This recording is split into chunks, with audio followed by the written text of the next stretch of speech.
Hello, welcome back to my channel. I'm Tom Davis. I'm a research associate with Probe Ministries, and we have been examining different things. It's a new channel, so if you're a return viewer, thank you for coming in and joining. If you're a first-time viewer, please smash the subscribe and the like button.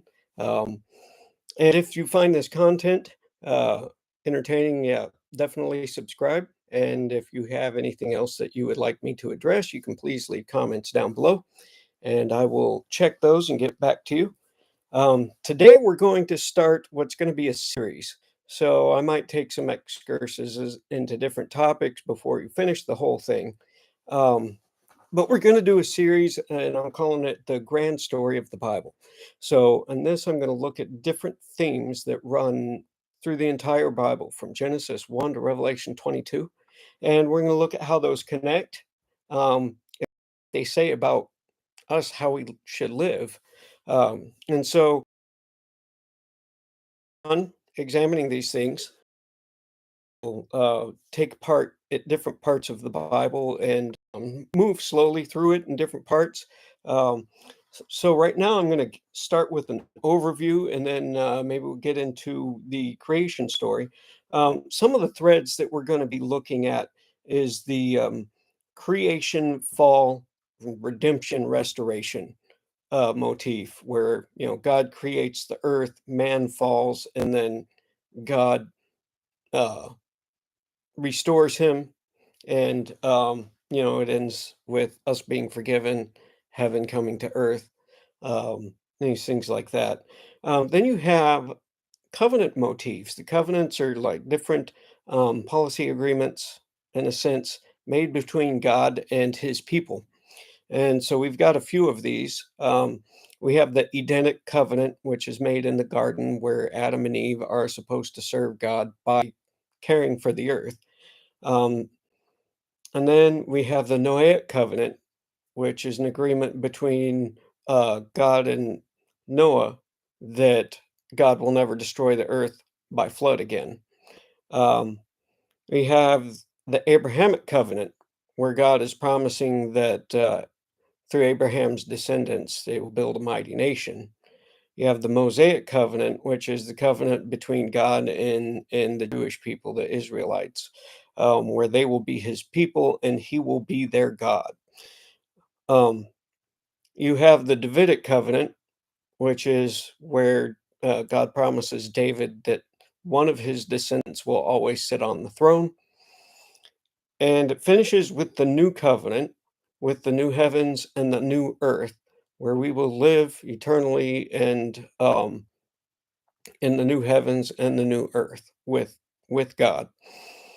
Um, and we also have kind of a relationship, kind of a covenant going on here. So, fellowship. The story begins with man being in fellowship with God. We have a strong relationship there with God.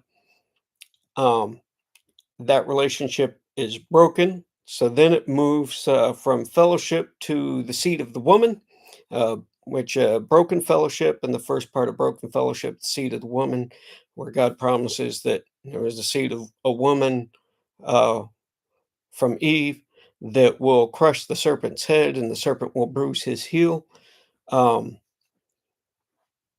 and that goes all the way off from Abraham, Judah, to Moses, through David, David to Christ. Christ moves through his church.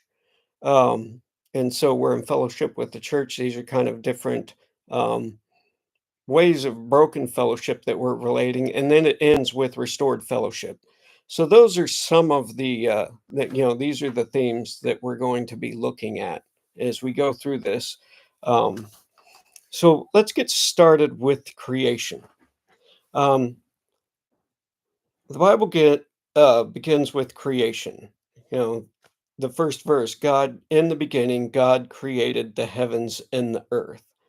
Um, and so, yeah, with this, we know that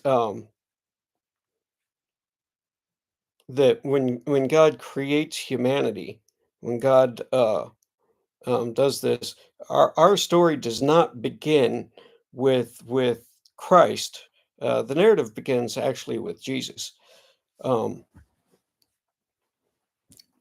so yeah, the creation narrative begins. Uh, Christian narrative begins with creation, not with Jesus. And so we've got a couple of things that's what Brian J. Walsh and Richard Middleton said. The worldview of Scripture does not begin with Christ and salvation; it begins with God and creation. And you have these different through the days of creation in Genesis 1. You have some different themes here that are going on, and it's a kind of a let there be and it was so motif that keeps going on and on. So I'm going to take a look, won't be reading too much here, but I'm going to be taking a look.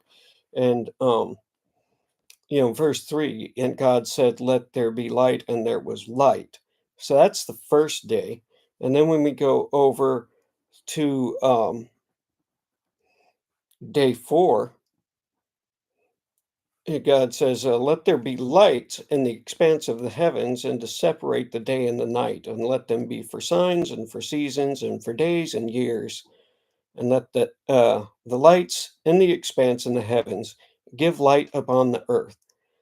So in a sense, it even goes on to mention, the moon, the weaker light to rule the night, and the stars in the night skies. Um, so since God creates this light, he kind of creates this space in a sense, where light is. But you don't have a sun and moon till day 4. So when you don't have a sun and moon till day 4, I think that means that um, even whatever else you want to make of this, um, that day, a 24-hour period of the Earth rotating and all of that, isn't what's in view here, because the morning simply is the sun rising, and the evening simply is the sun setting. Um, so God creates the light, then God creates the sun, moon, and stars to rule the light. So he creates a void, and then he kind of creates something to fill the void, makes the void, in a sense, useful, you might say. Um, we go on to the second day. He says, let there be an expanse in the midst of the waters, and let it separate the waters uh, from the waters. He says, so you have the sea and you have the land. Um, he, he separates the waters below from the waters above. He separates the waters from the land. So now you have water and you have land.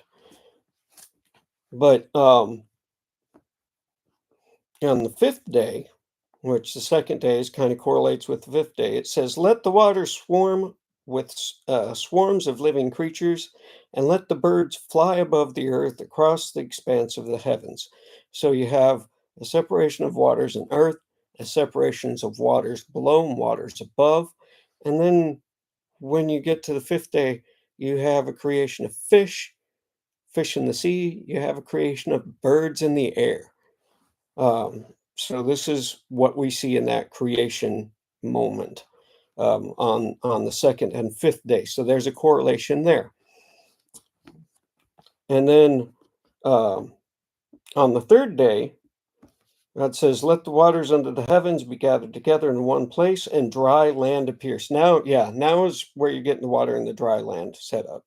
Kind of skipped ahead a little earlier, but now is where you're getting the water in the dry land set up.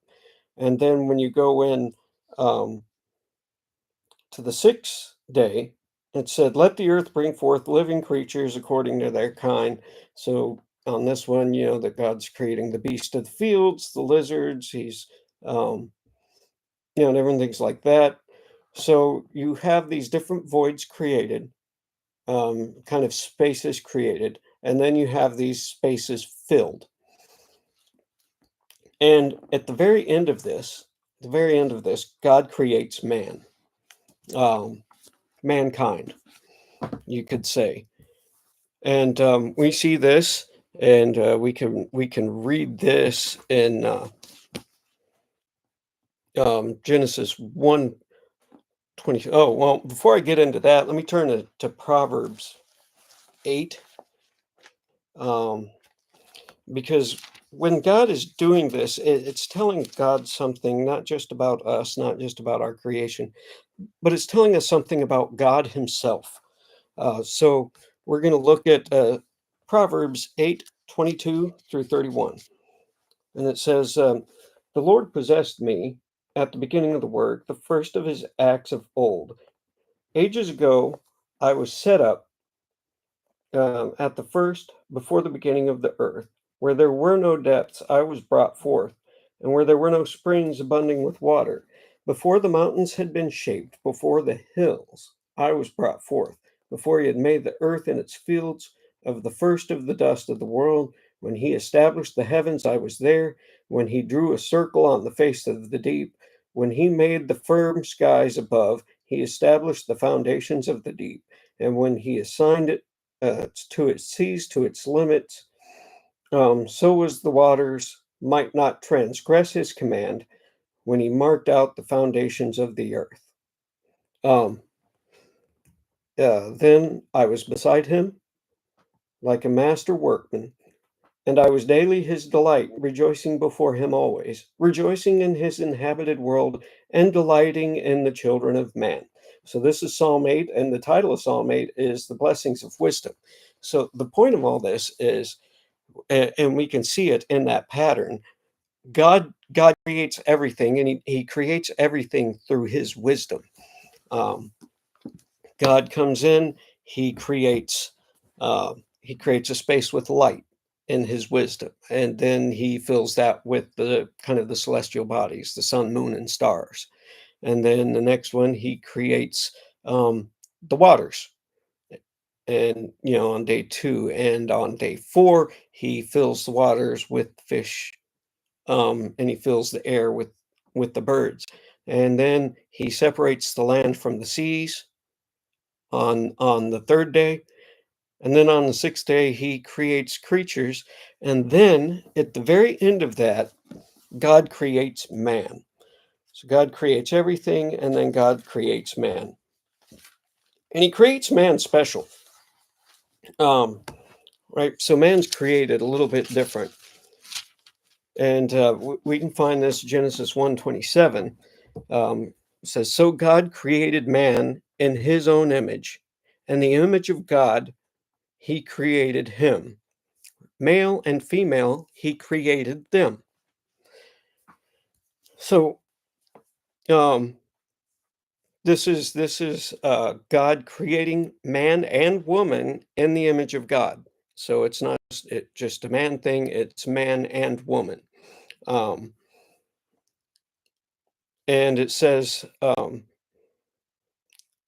in no, and John Walton is saying this. John Walton says, in the Israelite context, as portrayed in the Bible, people corporately are in the image of God, in that they embody his qualities and do his work. The image defines humanity. So God's image is what defines who we are. And that should inform us about how we go about living our life, um, even how we interact with creation. uh, this does get into a little bit into creation care. And sometimes right now politically that can be a mess and be contentious, because you do have um, one side that's not really paying attention to creation, and the other side that are trying to push a particular economic agenda. But biblically speaking, we are originally created to take care of the earth, to rule the earth is the way the Bible says it. Um, and when we get into certain things like this, it gets really interesting, um, because God, when he looks at that, he looks at our creation and how complex it is, and the way all this stuff fits together. He's pleased with the world that he made. God likes this world, um, and so and Adam and Eve dwell with God in the presence of the garden. So the garden is like a holy space. If you commune with God, you have to go to the garden. Um, there's a debate between some Old Testament scholars at least, whether um, the garden is a type of temple, or maybe you could say the temple is a type of the garden, since the garden's actually first. Or they're saying if the temple is like a microcosm of uh, creation theology. So the temple is like reflecting the theology that we're supposed to see in creation. And we can see that in the way that the temple's made and in the way that the ark is made, or the tabernacle is made. And we'll get into those a little bit later. But remember, when you're looking at that, um, you have all these carvings of trees and you have certain animals carved in. And um, the menorah itself is like a representative, meant to represent the tree of life in the garden. Um, so all of this is the way that God has created the world, and He creates us to come in and live in it, and we are His image. So, um, w- being His image uh, means that defines us, and that means that we represent Him, whatever we do. And so we have then after that, we have the Adamic covenant. Um, After God creates Adam and Eve, there's kind of a retelling of the creation story in chapter 2, where Eve is um, Adam's created, and then Eve is created out of Adam's side. And I think there's some interesting parallels there. Eve is created like out of a significant portion out of his side. Most translations say rib. From what I've looked into, the Hebrew word there can also just mean side, but it can also mean rib. But either way, God God creates woman out of man. So women are the same stuff as men. And the way this is done is that it's not making women less than men. It's making women equal. They're both image bearers. You can't get around what Genesis 1 says, that God created man in his own image, male and female, he created them. So women are every bit as much the image of God as men are. So that there's a certain equality between the two, even though they are different. Um, and the here's where we get into the Adamic covenant, the first covenant that we find. Um, and we find that it says, "Be fruitful and multiply, fill the earth and subdue it, have dominion over the fish of the sea and over the birds of the heavens and over every living thing that moves on the earth." That's Genesis 1:28. So that dominion means that we're caregivers. We are supposed to tend the garden, care for creation. Uh, we even find that Michael Heiser says the original task of humanity was to make the entire earth like human, or like Eden. And Jay Walsh and Richard Middleton, the way they put it, I should say Brian Walsh and Richard Middleton, the way they put it, they say, "We are called to exercise our rule in obedient response to Yahweh's ultimate sovereignty. Subduing the earth is an issue of covenantal responsibility." So we've entered in. Humanity has entered in. Stupid thing. Entered in with the covenant. Sorry about that. Humanity has entered in with the covenant, so that all the covenant, we're now responsible to God for fulfilling our end of the covenant. So this kind of sets up the beginning of the whole narrative of the Bible. This is like chapter 1 and chapter 2, basically summarized here, and it sets everything else up that flows from the Bible, where you have God making creation, God making humans as like the capstone of creation, God making a covenant between himself and all of humanity, and our end is to care for creation and to, as Michael Heiser puts it, Edenize the earth. Um, so that's there. If you have any comments or further questions or even suggestions of other things, please leave a comment down below, and please hit that uh, hit the like button if you like what you see here, and subscribe if you like what I'm doing here. And keep up, and we'll keep in contact. Thank you for checking out my channel, and you have a great day.